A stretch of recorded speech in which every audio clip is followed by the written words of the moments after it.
Roger Nors, a friend of the late Liam Payne, opened up about his friendship with the One Direction singer after being cleared of manslaughter charges related to his death.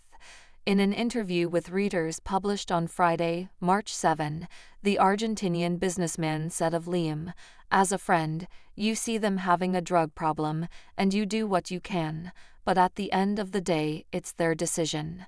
He continued, "You start seeing a chain of events, and it was just bad luck. It happened in a way that ended in tragedy." Liam died in October 2024 at age 31 after falling from a hotel balcony at the Casa Sur Palermo Hotel in Buenos Aires, Argentina. A preliminary autopsy revealed he died of multiple injuries and internal and external hemorrhages. Per his toxicology report released in November 2024, Payne had alcohol, cocaine, and prescription antidepressants in his body. The singer's cause of death was confirmed by an inquest in the UK as polytrauma, according to a hearing in December at Buckinghamshire Coroner's Court. According to Nors, he and Liam spent a lot of time together in the months before his death. "The last 6 months of his life, we were together every single day, all the time, along with our girlfriends at that time," Nors told readers. Nors' lawyer, Rafael Cuneo Liberon, who was present during the reader's interview, stated that the businessman had sent Liam's family an email shortly before his death recommending that he go to rehab. The lawyer said that, ultimately, the drugs are at fault for Liam's death.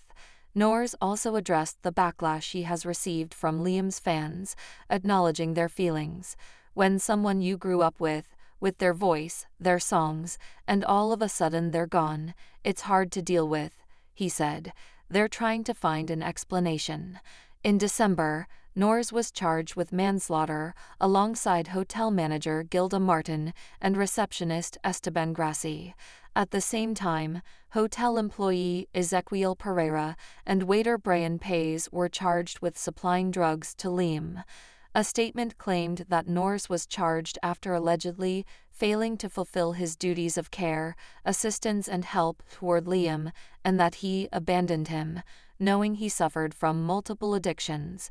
The charges against Nors, Martin and Grassi were dropped after a hearing in Argentina's National Criminal and Correctional Court in February.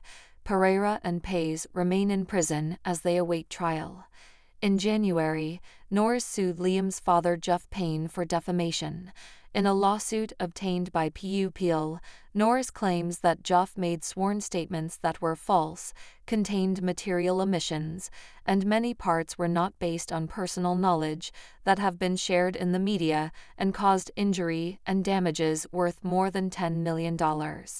In the 263-page complaint, Nors alleges that his friendship with the late musician was misrepresented and that he did not have a legal duty to Liam. Instead, he claims that he and Liam were just mutual dear friends.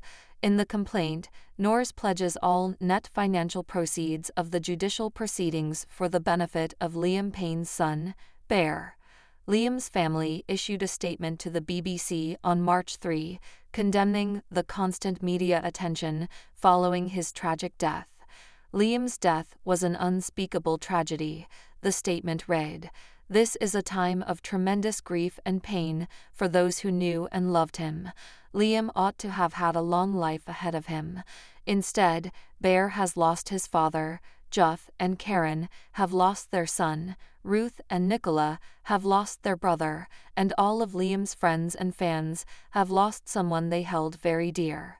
In their statement, the family also addressed the manslaughter charges being dropped. "We understand that the investigation into Liam's death was absolutely necessary, and the family recognizes the work done by the Argentinian authorities," they wrote.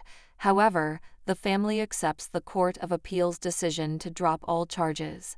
The family added that the constant media attention and speculation, alongside the process, has exacted indescribable, lasting damage on the family, particularly on Liam's son, who is trying to process emotions which no 7-year-old should have to experience. The family has always wished for privacy to grieve and asks that they be given the space and time to do so, they continue.